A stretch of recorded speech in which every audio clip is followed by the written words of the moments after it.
বিসমিল্লাহির রহমানির রহিম আউযু বিল্লাহি মিনাশ শাইতানির রাজিম বিসমিল্লাহির রহমানির রহিম। আমি দর্শকদের সামনে একটা আলোচনা নিয়ে আসলাম। সে আলোচনাটি হলো যে একটা মানুষ এই পৃথিবীতে যখন জন্ম নেওয়ার পরে আস্তে আস্তে বড় হইতে থাকে এবং আস্তে আস্তে সাবালক হয়, মধ্যবয়সী হয়, এরপরে বৃদ্ধকালের দিকে যায়।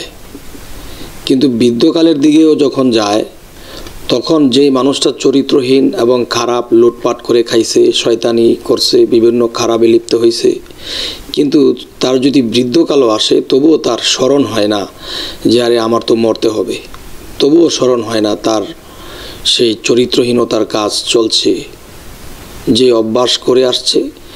বৃদ্ধকাল হয়ে গেল তারপরেও তার এই অভ্যাস রয়ে গেল। তাই আমি বলবো যে বিষয়টি আজকে মূলত আলাপ করব সেটি হলো মানুষের হায়াত মৌত, এটা মানুষের হাতেই। এটা কেমন কথা যে মানুষের হায়াত মৌত মানুষের হাতে? এটা তো নাউজুবিল্লাহ বলা উচিত এই কথাটা শুনে। হ্যাঁ, প্রথমে নাউজুবিল্লাহ আমরা বলি, আর যখন বুঝব তখন হয়তো সুবহানাল্লাহ বলতে পারি। তো কথাটি হলো মানুষের হায়াত মানুষের কাছেই রাখা আছে। তো এটা কিভাবে? সেটা হলো মানুষ যখন দেখা যায় এই পৃথিবীতে জন্ম নেয়, আল্লাহর সৃষ্টি থেকে শুরু থেকে এই আত্মা সর্বপ্রথমেই আল্লাহ সৃষ্টি করার পরে মানব বান্ডে পরে পাঠাইলেন। কিন্তু একটা মানুষ যখন পৃথিবীতে জন্ম নেয় আল্লাহ তার রিজিকটা মেপে দিয়ে দেয়। সে কতদিন বাঁচবে, কতটুকু সে খাদ্য খাবার খাবে, সেই রিজিকটা মেপে আল্লাহ ছেড়ে দেয় জগতে। তখন দেখা যায় একটা মানুষ 2 প্লেট খায়, 3 প্লেট খায়, কেউ 4 প্লেটও খায়। তো এখন কথা হলো যারা খাদ্য খাবার অতিরিক্ত পরিমাণে খাওয়া দাওয়া করে তখন তার মেয়াদ বুড়ি হয়, শরীর ওজন হয়ে যায়। তখন দেখা গেছে একটা ডাক্তারের কাছে যাওয়া হলো, তার অবস্থা এমন হয়েছে, প্রেশার উঠে যায়, শরীর ওজন হয়ে গেছে, চলাফেরা করতে কষ্ট হয়, তার বয়স হয়ে গেছে 50-55 বছর হয়ে গেছে। এখন ডাক্তার চেক আপ করে বলল যে ভাই আপনি তো আর 5 মাস বাঁচবেন, এরপরে তো আর বাঁচবেন না। তখন 5 মাস বাঁচবে ডাক্তাররা চেক আপ করে কথা বললো, এরা তো আর মিথ্যা বলে না, এদের কথা তো সঠিক হয়। তখন সে অনেক ধনবান, অনেক টাকা পয়সা তার কমতি নেই, ভালোই চলে, সংসারে ভালোই খাওয়া দাওয়া করে। আজকে আরামে থেকে ভালো মন্দ খাওয়া দাওয়া করতে করতে শরীর এমন ওজন হয়েছে, এমন অবস্থা হয়েছে, এখন চর্বি জমে গেছে, কখন স্ট্রোক করে বলা যায় না। কিন্তু ডাক্তার যখন বলল যে আপনি আর 5 মাস বাঁচবেন, এরপরে আর বাঁচবেন না, আপনি নির্ঘাত মারা পড়বেন, আপনি ওষুধ নিয়ে যান, কিন্তু এই ওষুধ খেতে থাকেন, কিন্তু এই ওষুধের কোনো গ্যারান্টি নাই। তখন ডাক্তারের কথার উপরে বিশ্বাসে নেই, লোকটা বাড়িতে চলে গেল। কিন্তু আগে তার চরিত্র ছিল কি? আগে তার চরিত্র ছিল ওই ইমুকে আমার থেকে বড় লোক হয়ে যাবে, তাকে ড্যামেজ করে দেওয়া দরকার, তার সম্পদ কিছু আমার আয়ত্তে নিয়ে আসবো। ইমুকের মেয়েটা বড় হয়েছে, এই যে ভালো জায়গায় বিবাহ না দিতে পারে, বা ভালো কোনো ধনবান জামাইয়ের কাছে যদি বিয়া শাদী দেয় তাহলে আমার থেকে সে ধনবান হয়ে যাবে, তার নিচে নামানোর ব্যবস্থা করতো, মানে যত খারাপে লিপ্ত হইতো। তো যখন ডাক্তার সাহেব কথা বলে দিল যে আপনি 5 মাস বাঁচবেন, এর বেশি বাঁচবেন না, তখন তিনি বাড়িতে আইসা কোনো খারাপ কাজে আর যায় না। তার চিন্তা হলো দিন গোনা, 5 মাস আমি বাঁচবো আর বাঁচবো না। তখন সে চিন্তা করে, হে আল্লাহ, কত পাপ করেছি, কত জঘন্য কাজ করেছি, কত মানুষের ক্ষতি করেছি। হে আল্লাহ, হে আল্লাহ, আল্লাহু আল্লাহু আল্লাহু, আল্লাহ ছাড়া তার মুখে আর কোনো কথা নাই। শুধু এখন সে খালি গুনতেছে তার 5 মাস শেষ হইলে সে মারা যাবে। এখন মানুষে ডাকে, আসো ভাই আমরা এই কাজটা করি, এই মানুষের লুটপাটটা করে আছি। সে বলে, বাবা আমার দ্বারা আর হবে না, আমি আর বেশি দিন বাঁচব না। তখন সর্বসময় সে আল্লাহু আল্লাহু আল্লাহু আল্লাহু করতেছে। তাহলে আল্লাহ ছাড়া কোনো কথা নাই, নামাজ ছাড়া কোনো কথা নাই। সে এখন নামাজ পড়ে, সে কেমন আর খাবার মুখেও তুলতে পারে না, খাইতে পারে না। হায় হায় আমি তো মারা যাব, হায় হায় আমি তো মারা যাব, খাবারও মুখে তুলতে পারে না। এমন করতে করতে সে 4 মাস থেকে 4.5 মাস কাটলো। হায় হায় রে, আর 15 দিন আমার হাতে আছে। কিন্তু সে না খাইতে না খাইতে একদম শুকাইয়া গেছে, খাবার মুখে ওঠে না। হারে খাইয়া শরীর বানাইয়া আর কি হবে আমার, আমি তো মারা যাব, হারে আর 15 দিন বাকি আছে। এই সময়ে শরীরটা একটু ডিস্টার্ব দিল, তখন দৌড়ে সেই ডাক্তারের কাছে আবার গেল। আবার যখন গেল তখন ডাক্তার সাহেবকে বলতেছে, ডাক্তার সাহেব কত ভুল বেতুবি করছি, মাফ করে দিবেন, আমি তো আর 15 দিন বাঁচবো, আমি তো আর বাঁচব না। তখন ডাক্তার সাহেব তাকে আবার চেক আপ করলো। চেক আপ করে বলতেছে যে আপনি আরও অনেক দিন বাঁচবেন, আপনার হায়াত আছে। আপনারা বললেন 5 মাস আমি বাঁচব। তখন ডাক্তার সাহেব বলল, দেখেন আপনি বিভিন্ন খারাপে লিপ্ত হয়েছিলেন এবং দেখা গেছে আপনি যে হারে খাদ্য খাইতেন, এতে আপনার মধ্যে, আপনার দেহের মধ্যে চর্বি হইতে হইতে আপনার রক্ত চলাচলের জায়গাগুলো বন্ধ হয়ে গেছিল। এখন যখন আপনার চিন্তা চেতনা এসে গেছে, তেমন খাবার খাইতে পারতেছেন না, তো খাবার না খাইতে না খাইতে আল্লাহকে ডাকতে ডাকতে আপনার খাদ্য যখন কমাই দিলেন, তখন আপনার শরীরের চর্বি কমছে, আপনার শরীর পাতলা হয়েছে, আপনি স্ট্রোক করে মরার মতো যে একটা পদ্ধতি হয়ে গেছিল, এখন সেটা কেটে গেছে, এখন আপনি আরও বাঁচবেন। তাহলে বোঝা গেল মানুষ ভালো খাইলে আর বেশি খাইলে মানুষ বাঁচে না, মানুষ মরে। তো আধ্যাত্মিক মতে আমি কিছু আলোচনা করব।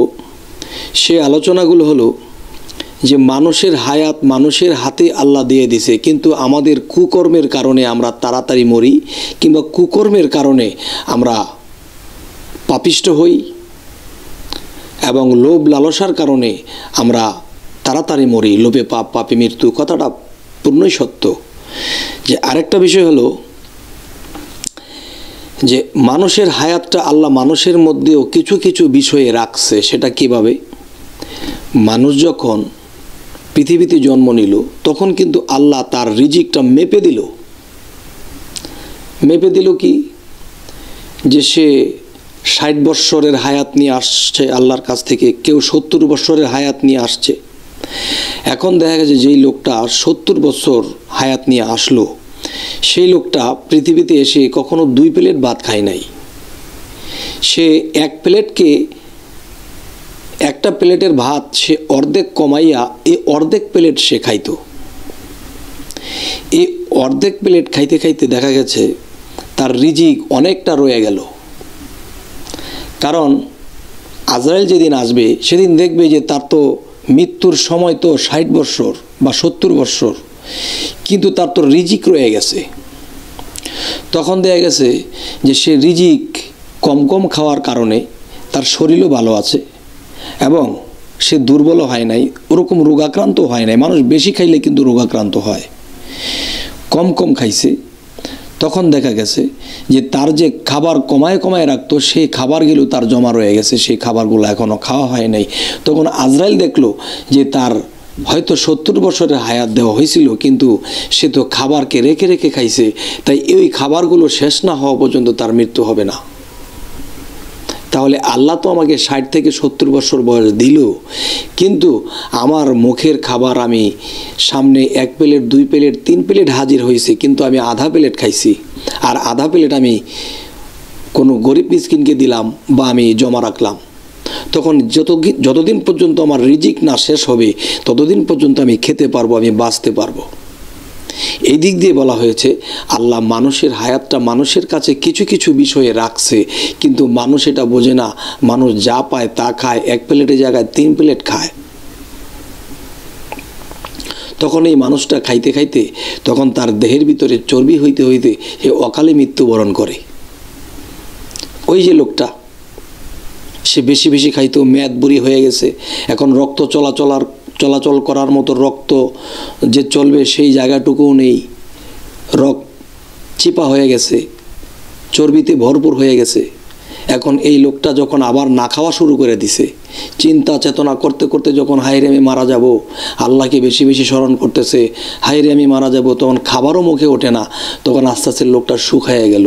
তখন কিন্তু তার রক্ত চলাচলের জায়গা চর্বি কমে গেল, আর রক্ত চলাচল এখন ভালো করতেছে, সে আগের থেকে সুস্থতা অনুভব করে, তার হায়াত বাড়িয়ে গেল। কারণ কি? তার রিজিক কম খাইছে। তাহলে এই জগতে মানুষ না খায়া মরে না, দেখা গেছে মানুষ খাইয়াই মরে। যে মানুষ যদি বুঝতে পারতো যে আমি শুধু ভাত খাই না 1 প্লেট, আমি অতিরিক্ত যখন খাবো তখন এই ভাতের সাথে আমার হায়াতটাকেও আমি খাইয়া ফেলাই।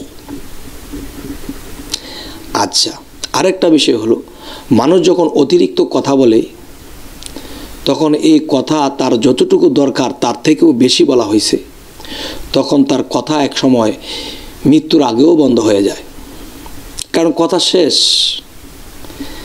আবার কেউ নিজের শ্বাস প্রশ্বাসকে নিজের মধ্যে বন্ধ রাখে, তখন দম ভিতরে একদমে 100 বার আল্লাহকে নাম জপছে, 100 বার আল্লাহকে জপছে।